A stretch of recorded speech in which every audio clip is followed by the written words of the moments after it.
Welcome back to my YouTube channel. আজি মোৰ ভিডিওটো পুনৰবাৰ আৰম্ভ কৰিবলৈ লৈছো। মোৰ ভিডিওবোৰ যদি ভাল লাগে আপোনালোকে প্লিজ শেষলৈকে চাই যাব আৰু like, comment, share and subscribe কৰি দিবলৈ নাপাহৰিব। ঠিক আছে, আজি ভ্লগটো আৰম্ভ কৰা হওকচোন।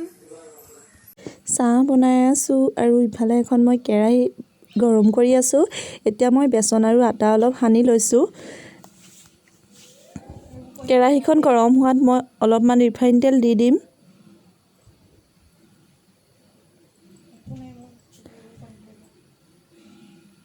তেলখিনি গৰম হ'বলৈ দিছো আৰু এতিয়া মই আটা আৰু বেচনখিনি এচামুচকে কেৰাহীত দি যাম।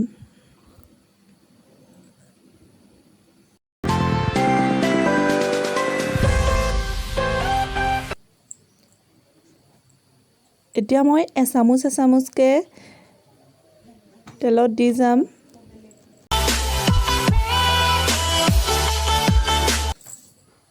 মোৰ পিঠা আধা বনাই হৈছে আৰু চাহো উতলি আছে। মই এতিয়া চাহখিনি ৰেডি কৰি ল'ম আৰু ইফালে এটা প্ৰেছাৰ কুকাৰত আলু কাটি ৰেডি কৰি লৈছোঁ। এয়া মোৰ পিঠাখিনি বনাই হৈ গ'ল। এতিয়া মই চাহখিনিও বাকি লৈছোঁ আৰু আলুখিনি মই গেছত বইল কৰি ল'ম। ইফালে মই মুড়ি ৰেডি কৰি লৈছোঁ, ক'লা নিমখ, পিঁয়াজ, বইল কৰা আলু, ভুজিয়া আৰু বাদাম আৰু অকণমান ফুচকাৰ মছলা লৈছোঁ, মিঠাতেল লৈছোঁ আৰু অকণমান নিমখ লৈছোঁ। এতিয়া মই গোটেইখিনি ভালদৰে মিক্স কৰি ল'ম।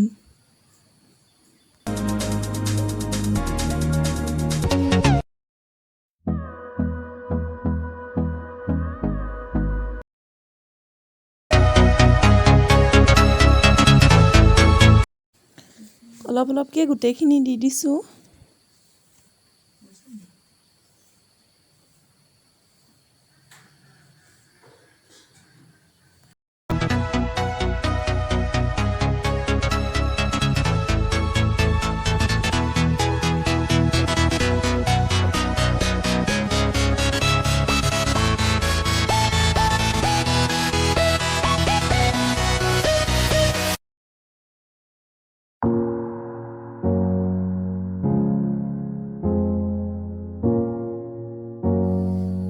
গোটেইখিনি মই ভালদৰে মিক্স কৰি লৈছোঁ আৰু অকণমান জলকীয়াও টুকুৰাকৈ কাটি দিছোঁ আৰু অকণমান নেমু চেপি দিছোঁ।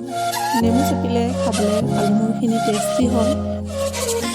ঠিক আছে, আজিলৈ বাই বাই।